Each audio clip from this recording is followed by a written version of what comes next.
आदर और सम्मान के साथ मेरे साथ चलें। मैं आपको ले आया हूँ 15वीं शताब्दी के त्रिपुरा में, और ये है महाराजा धर्ममाणिक्य प्रथम का राज दरबार।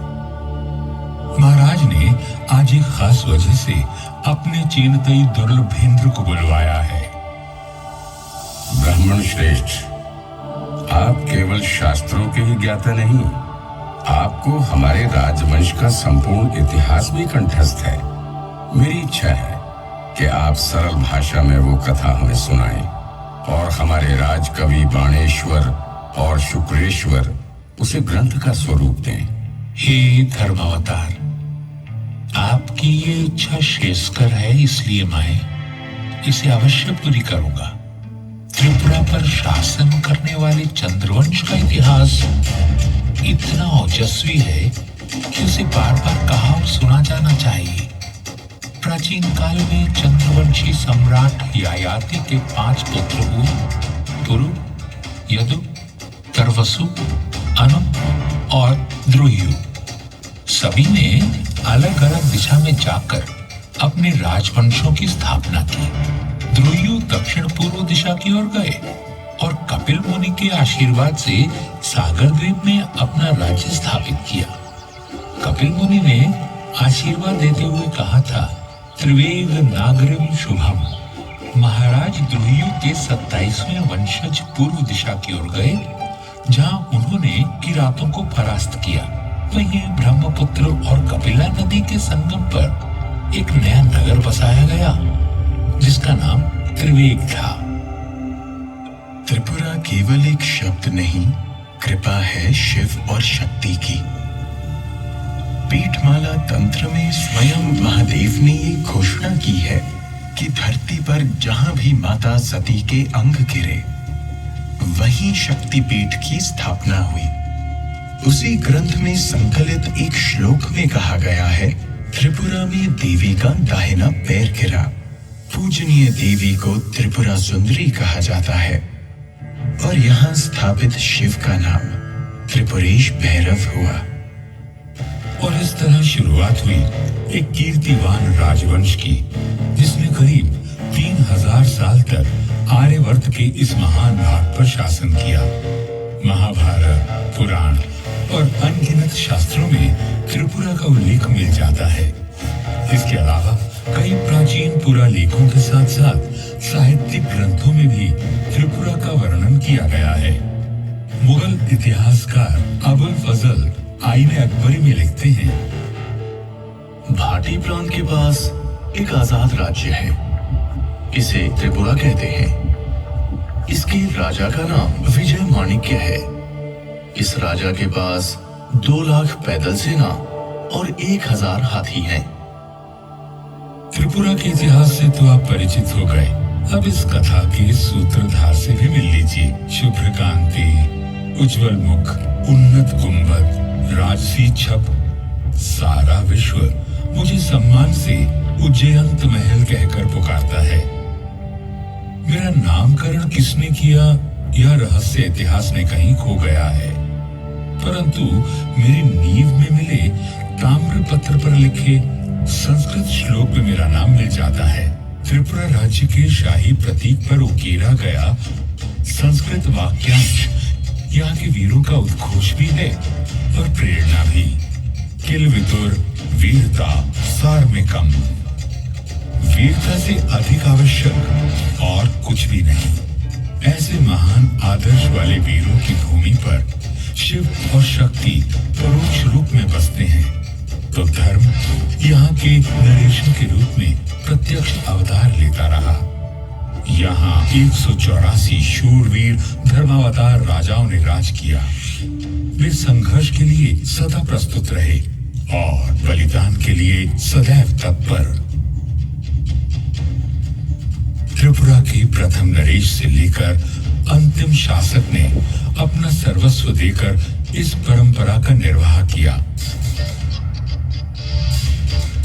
इस राजवंश के अंतिम प्रजापालक महाराज वीर विक्रम किशोर माणिक्य बहादुर को याद करता हूँ तो याद आता है उनका समर्पण, त्रिपुरा को विकसित करने और आधुनिक बनाने की उनकी प्रतिबद्धता, और साथ ही याद आता है वो एक दिन जब नियति ने हमसे विश्वासघात किया। मई 1947। भारत की स्वतंत्रता अब केवल 3 महीने की दूरी पर थी। भारी अनिश्चितता का समय था। देश की तरह ही राज्य में भी विघटनकारी शक्तियां सर उठा रही थीं, परंतु महाराज का आश्रय था, सो जनता निश्चित थी। अपने कर्तव्य के प्रति सजग महाराज वीर विक्रम हर गतिविधि पर नजर रखे थे, पर इस बीच रोग ने उन्हें आ घेरा। देखते ही देखते उनकी तबीयत बिगड़ने लगी। अफरा तफरी में कोलकाता के प्रसिद्ध डॉक्टर को बुलवाया गया। महाराज की सांसें उखड़ने लगी थीं। उन्होंने कमरे में लगे भगवान शिव के चित्र को देखा। भोपाल और भगवान के बीच जैसे एक मूक संवाद हुआ। हे महादेव, 15 साल की आयु में जब मुझे धर्मासन पर बैठाया गया था, तब से अब तक एक पल भी ऐसा नहीं बीता जब मैंने त्रिपुरा के उत्थान के बारे में ना सोचा हो। यह दायित्व ही तो मेरे जीवन का आधार बिंदु है। आज जब मेरी प्रजा को मेरी सबसे ज्यादा जरूरत है, तो क्या मुझे प्रयास करने का अवसर भी नहीं देंगे प्रभु? मन पर ये बोझ लिए 17 मई 1947 के दिन महाराज का देहांत हो गया। धर्म का पार्थिव स्वरूप लुप्त होते ही अधर्म का तमस बढ़ने लगा। जो बात पहले तभी जबान में कही जा रही थी, वो अब सड़कों पर गुर्राते नारों में सुनाई देने लगी। पाकिस्तान जिंदाबाद, लड़के लेंगे हिंदुस्तान। पाकिस्तान जिंदाबाद, लड़के लेंगे हिंदुस्तान। राज्य का अस्तित्व दांव पर लगा था और भय था हजारों वर्षों से सहेजी हुई परंपरा और संस्कृति के विलुप्त हो जाने का। परंतु ऐसी चुनौतियां त्रिपुरा के लिए नई कहां थी। काल की परिक्रमा के लिए निकलता हूँ तो 13वीं सदी पर आकर रुक जाता हूँ। ये वो समय था जब तलवार लहराते बर्बर आतताई राज्य की सीमा लांघने लगे थे। 13वीं शताब्दी की शुरुआत में त्रिपुरा का राजकाज महाराजा चेंगथोंगफा ने संभाला। एक दिन शिकार खेलते हुए महाराज ने जंगली वराह को अपने तीर का निशाना बनाया, परंतु उसी समय उस वराह को राजकुमारी नाइथोक्ति का तीर भी आ लगा। संयोग से इन दोनों का मिलना हुआ, जिसका परिणाम विवाह था। किंतु ये बात कोई नहीं जानता था कि इस संयोग का बड़ा प्रभाव त्रिपुरा के भविष्य पर पड़ने वाला था। बंगाल और त्रिपुरा की सीमा पर मेघना नदी बहा करती थी। जब बंगाल पर मुस्लिम शासकों का कब्जा हुआ तो त्रिपुरा भी सुरक्षित न रहा। बंगाल की ओर से लूटपाट करने हिरावंत खान अक्सर त्रिपुरा में घुसपैठ करने लगा। महाराज चेंगथोंगफा ने लुटेरे को खदेड़ भगाया, परंतु हिरावंत खान फिर लौटा और इस बार उसके साथ गौर की विशाल तुर्की सेना भी थी। महाराज असमंजस में पड़ गए। महाराज, आप यहाँ एकांत में?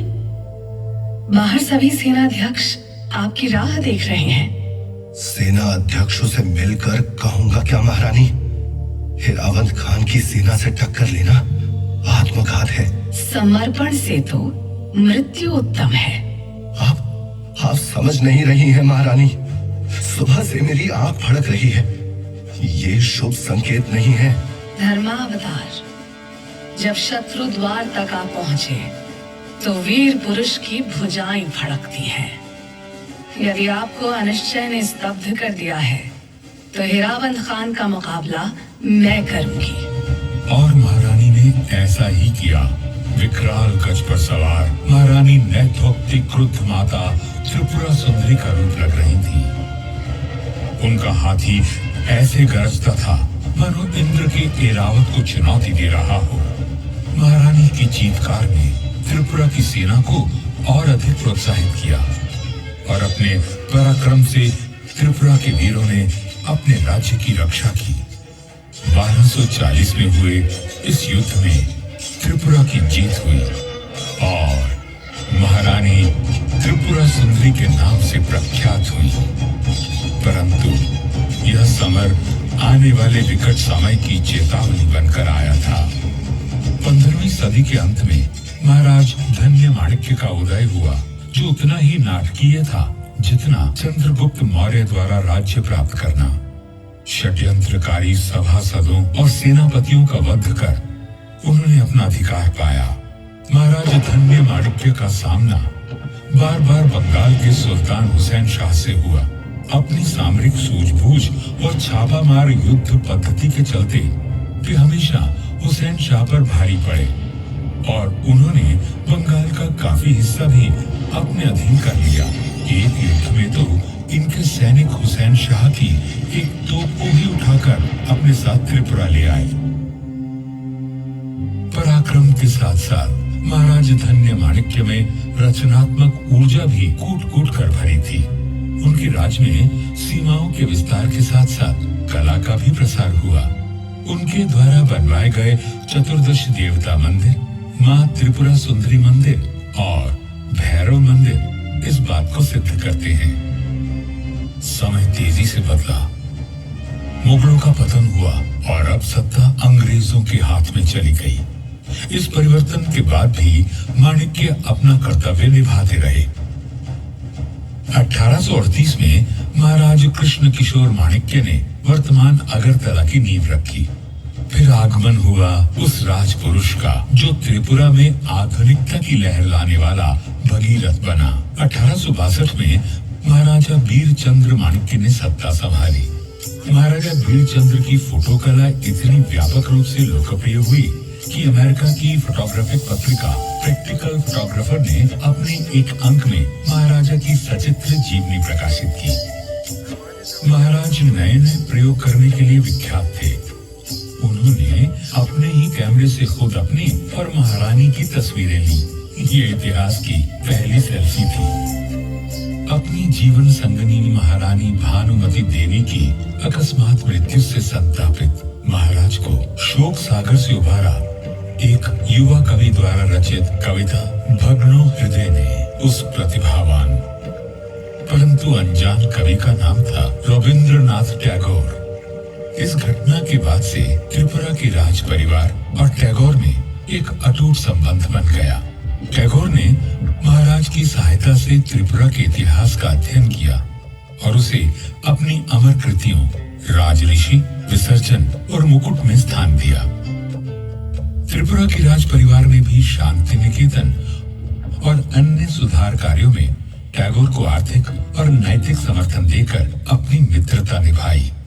ब्रिटिश राज त्रिपुरा के लिए शांति का काल रहा, परंतु जब जब पराक्रम दिखाने का अवसर आया, त्रिपुरा के रणबांकुरों ने अपनी वीरता से विजयश्री और प्रशंसा बटोरी। द्वितीय विश्व युद्ध के समय जब जापानी फौज भारत की ओर अग्रसर थी, तब त्रिपुरा ने बर्मा में हो रहे युद्ध के लिए अपनी सेना भेजी और भारत पर जापानी आक्रमण को रोकने में एक महत्वपूर्ण सैन्य भूमिका निभाई। महाराजा वीर विक्रम द्वारा तैयार की गई फर्स्ट त्रिपुरा राइफल्स ने जापानी अतिक्रमण को कुचल कर रख दिया। अंग्रेज अफसरों से सम्मान और प्रशंसा पाकर त्रिपुरा के वीरों ने मातृभूमि को गौरव प्रदान किया। उच्च आदर्शों और महान नरेशों वाला माणिक्य राजवंश कभी भी अपने राजधर्म से विमुख नहीं हुआ, परंतु हर उज्जवल सूर्य अपनी यात्रा पूरी कर अस्त हो ही जाता है। भारत की आजादी से 3 महीने पहले महाराज वीर विक्रम किशोर माणिक्य बहादुर का निधन त्रिपुरा के लिए प्रलय के समान था। उनके बाद उनके 14 वर्षीय पुत्र महाराजा किरीट विक्रमा किशोर माणिक्य को त्रिपुरा का राजा घोषित किया गया और शासन की बागडोर उनकी माता महारानी कंचन प्रभा महादेवी ने संभाली। परंतु महाराज वीर विक्रम की मृत्यु के बाद एक दिन ऐसा नहीं बीता जब राज्य में दंगा फसाद ना हुआ हो। यदि महाराजा वीर विक्रम 3 महीने और जीवित रहते तो वे मुस्लिम लीग के डायरेक्ट एक्शन से होने वाले विध्वंस को रोक सकते थे। त्रिपुरा की सरकार अराजकता की ओर बढ़ रही थी। हर तरफ मारकाट मची थी और उस पर त्रिपुरा पर पाकिस्तान का कब्जा होने का खतरा अलग से था। इस घोर निराशा के काल में एक बार फिर नारी शक्ति ने राज्य की रक्षा की। 13वीं सदी में महारानी त्रिपुरा सुंदरी ने दुश्मन से लोहा लेने के लिए तलवार उठाई थी। अब वर्षों बाद क्षत्राणी कंचन प्रभा महादेवी ने महत्वपूर्ण निर्णय लेकर अपने राज्य को सुरक्षित किया। त्रिपुरा के कई महान सपूतों ने अपनी मातृभूमि को बचाने के लिए आंदोलन किया और महारानी की शक्ति बढ़ाई। महारानी ने तत्कालीन केंद्रीय गृह मंत्री श्री वल्लभ भाई पटेल को त्रिपुरा के हालात से अवगत कराया। बाद में महारानी खुद नई दिल्ली में केंद्रीय गृह मंत्री पटेल के साथ इस मुद्दे पर चर्चा करने गईं। अतिरिक्त बलों को त्रिपुरा भेजा गया और राज्य की स्थिति में सुधार हुआ। 9 सितंबर 1949 को त्रिपुरा विलय समझौते पर महारानी ने हस्ताक्षर किए, जिसके परिणाम स्वरूप त्रिपुरा भारत का पार्ट सी राज्य बन गया। माणिक्य राजवंश का गौरवशाली राज्य काल पूर्ण हुआ और त्रिपुरा एक उज्जवल भविष्य की ओर बढ़ चला। आज त्रिपुरा भारत का बेशक तीसरा सबसे छोटा राज्य है, परंतु इसकी परिधि में हजारों वर्षों का प्रेरणादायक इतिहास है, उत्कृष्ट कला है, विस्तृत ज्ञान है और संजोई हुई धरोहर है भारत की संस्कृति की। त्रिपुरा का श्रेष्ठ संसाधन उसके नागरिक हैं, जिन्हें विरासत में वो गुण मिले हैं जो इस राज्य को निरंतर चरमोत्कर्ष की ओर ले जा रहे हैं। यहाँ बच्चों को बुनियादी शिक्षा मुफ्त दी जाती है और साक्षरता में त्रिपुरा देश के कई राज्यों से काफी आगे है। जहाँ एक और इस प्रदेश में प्राकृतिक संसाधनों का अमूल्य भंडार है, वहीं यहाँ के मंदिर, महल और प्राकृतिक सौंदर्य हर वर्ष अनगिनत पर्यटकों को अपनी ओर आकर्षित करते हैं। त्रिपुरा नाम की गागर में संभावनाओं का असीम सागर है। तिल विदुर वीरता सार में कम कादर्श अपने दिल में लिए कर्मठ त्रिपुरा वासी अपने राज्य को देश का गौरव बनाने के लिए सतत प्रयासरत हैं। सबकी मंशा बस यही है, ओजस्वी त्रिपुरा, तेजस्वी त्रिपुरा, पूज्यंत त्रिपुरा की युग युगांतर तक जय हो।